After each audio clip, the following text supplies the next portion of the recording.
नमस्कार, आशा लाईफस्टाईलमध्ये तुमचं खूप खूप मनापासून सगळ्यांचं स्वागत आहे। आज आपण बनवणार आहोत लिंबाचं लोणचं। चला तर व्हिडिओला सुरुवात करूया। रसरशीत लिंबाचं लोणचं कसं बनवायचं ते बघणार आहोत एकदम सोप्या पद्धतीने। आंबट गोड तिखट चवीचं आपण लोणचं बनवणार आहोत एकदम सोप्या पद्धतीने। व्हिडिओ शेवटपर्यंत नक्की बघा। व्हिडिओ जर आवडला तर लाईक करा, शेअर करा। चॅनलवरती नवीन असाल तर चॅनल सबस्क्राइब करा। आपण इथे 250 ग्रॅम लिंब घेतलेले आहेत। लिंबाच्या इथे मी फोडी करून घेतलेल्या आहे 4 भागामध्ये। तुम्हाला जर 8 भागामध्ये फोडी करून घ्यायच्या असल्या तर तुम्ही करू शकता। आपण याच्यामधल्या बिया काढून घेतलेल्या आहेत। आता या सर्व फोडी ज्या आहेत त्या आपण इथे डब्यामध्ये काढून घेतलेल्या आहेत। एक पसरट डबा घेतला आणि त्याच्यामध्ये मी सर्व फोडी काढून घेतलेल्या आहेत। आता याच्यामध्ये आपण काही मसाले टाकून घेणार आहोत। तर सगळ्यात अगोदर आपण याच्यामध्ये लाल तिखट टाकून घेऊया। तर 1.5 चमचा बघा इथे मी लाल तिखट टाकून घेतलेला आहे। आता याच्यामध्ये आपण 1 चमचा भरून जिरा पावडर टाकून घेऊया। 1 चमचा भरून आपण याच्यामध्ये काळं मीठ टाकून घेणार आहोत। काळं मीठ टाकल्यानंतर खूप छान अशी लिंबाच्या लोणच्याला चव येते। आणि 1 चमचा भरून आपण आता याच्यामध्ये आपलं रेग्युलर मीठ टाकून घेणार आहोत।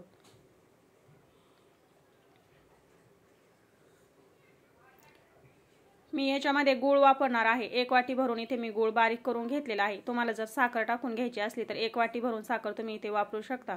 सगळ्यात अगोदर आपण हे मसाले आणि मीठ एकत्र करून घेऊया फोडींना। आणि एकत्र करून झालं की नंतर आपण याच्यामध्ये गूळ टाकून घेणार आहोत। गूळ इथे मी बारीक करून घेतलेला आहे। आता गूळ आपण याच्यामध्ये व्यवस्थित असं एकत्र करून घेऊया। आणि लोणचं बनवण्यासाठी आपण सगळ्यात अगोदर लिंबू इथे व्यवस्थित असं धुवून घेतलेला आहे। त्याच्यामध्ये अर्धा चमचा मीठ टाकलं आणि लिंबू आपण व्यवस्थित धुवून कोरडे करून घेतले आणि नंतर याच्या आपण 4 फोडी करून घेतलेल्या आहेत। तर गूळ आपण इथे व्यवस्थित फोडीने एकत्र करून घेतलेला आहे। याच्यामध्ये मी अजून थोडीशी पाव चमचा भरून तिखट टाकून घेतलेला आहे। आता याच्यावरती आपल्याला झाकण ठेवून घ्यायचंय। तर एक ताट मी याच्यावरती ठेवून घेतलेला आहे म्हणजे याच्यामध्ये पाणी जाणार नाही। गॅसवरती एक कढई ठेवली होती, त्याच्यामध्ये पाणी गरम झालेलं आहे। कढईमध्ये मी एक डिश ठेवलेली आहे। आता याच्यावरती आपल्याला डबा ठेवून घ्यायचा आहे आणि याच्यावरती झाकण ठेवून घ्यायचे म्हणजे याच्यामध्ये पाणी जाणार नाही। पुन्हा आपण याच्यावरती वरतून एक झाकण ठेवणार आहोत आणि अर्ध्या तासासाठी हे लिंबाचं लोणचं आपण व्यवस्थित असं शिजवून घेऊया। तर अर्धा तास झालेला आहे, बघू शकता तुम्ही इथे मी झाकण काढून घेतलेला आहे। गॅस आपण आता बंद करूया।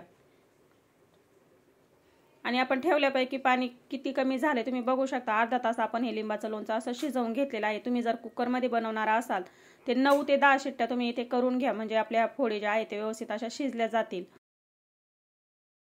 आता हे आपण एकत्र करून घेऊया आणि बघू शकता तुम्ही कलर देखील चेंज झालेला आहे आणि लिंबाच्या फोडी देखील मस्त अशा इथे शिजून तयार झालेल्या आहेत।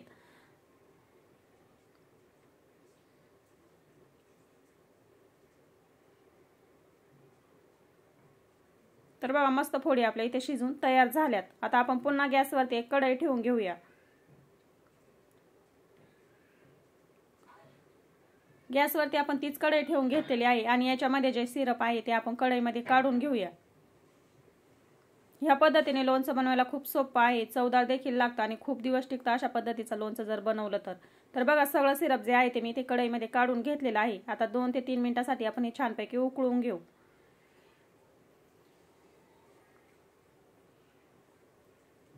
याच्यामध्ये मी पुन्हा पाव चमचा मीठ टाकून घेतलेला आहे। चव घेतल्यानंतर आपण याच्यामध्ये गूळ आणि मीठ टाकून घेऊ शकतो। तुम्हाला साखर टाकायची असेल तर साखर देखील वापरू शकता। 2 चमचे पुन्हा इथे मी गूळ बारीक करून घेतलेला आहे आणि याच्यामध्ये गूळ टाकून घेतलाय आणि पाव चमचा आपण याच्यामध्ये मीठ देखील टाकून घेतलंय। एकत्र करून घेऊया आणि गूळ आपण विरघळून घेऊया। गॅस आपण इथे मध्यम ठेवलेला आहे। मध्यम गॅसवरती आपण हा गूळ विरघळून घेतलेला आहे। आता आपण ज्या फोडी साईडला ठेवलेल्या होत्या त्या फोडी आपल्याला याच्यामध्ये टाकून घ्यायच्या आहे आणि पुन्हा 4-5 मिनिटांसाठी आपण त्या याच्यामध्ये शिजवून घेणार आहोत म्हणजे जो सिरप आपण कढईमध्ये टाकलाय तो देखील दाटसर होईल आणि फोडी देखील पुन्हा 4-5 मिनिटांसाठी आपण शिजवून घेऊया। तर लिंबाच्या फोडी आपण आता याच्यामध्ये टाकून घेणार आहोत। गॅस मध्यम ठेवलेला आहे। मध्यम गॅसवरती आपण 4-5 मिनिटांसाठी पुन्हा हे शिजवून घेऊया।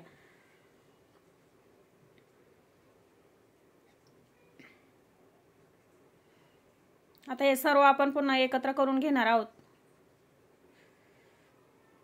अशा पद्धतीने तुम्ही लोणचं एकदा नक्की बनवून बघा, खायला खूप छान लागतं आणि चवदार देखील होतं आणि खूप दिवस टिकतं, अजिबात खराब होत नाही किंवा बुरशी देखील येत नाही।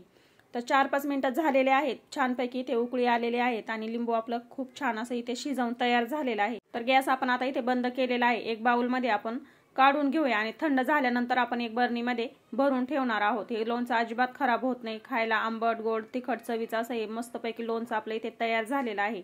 अशा पद्धतीने लिंबाचं लोणचं तुम्ही नक्की बनवा, खूप दिवस टिकतं, अजिबात खराब होत नाही। तर बघा आपण इथे बाउलमध्ये लोणचं काढून घेतलेलं आहे. मस्तपैकी आपलं लोणचं इथे रसरशीत असं तयार झालेलं आहे. आजचा व्हिडिओ कसा वाटला कमेंटमध्ये नक्की सांगा. तुम्हाला जर हा व्हिडिओ आवडला असेल तर लाईक करा, शेअर करा. चॅनलवरती जर तुम्ही नवीन असाल तर चॅनल सबस्क्राईब करा. सबस्क्राईब करायला एकदम फ्रीमध्ये आहे. शेजारी जे बेल आयकॉनचं बटन आहे ते क्लिक करा, म्हणजे मी अपलोड केलेले व्हिडिओ तुम्हाला लगेच बघायला भेटतील. झटपट असं रसरशीत आपलं लिंबाचं लोणचं इथे तयार झालेलं आहे. या पद्धतीने लोणचं नक्की बनवून बघा. वेळात वेळ काढून व्हिडिओ बघितल्याबद्दल खूप खूप मनापासून सगळ्यांना धन्यवाद. चला तर मग भेटूया अशाच एक नवीन व्हिडिओमध्ये. तोपर्यंत धन्यवाद.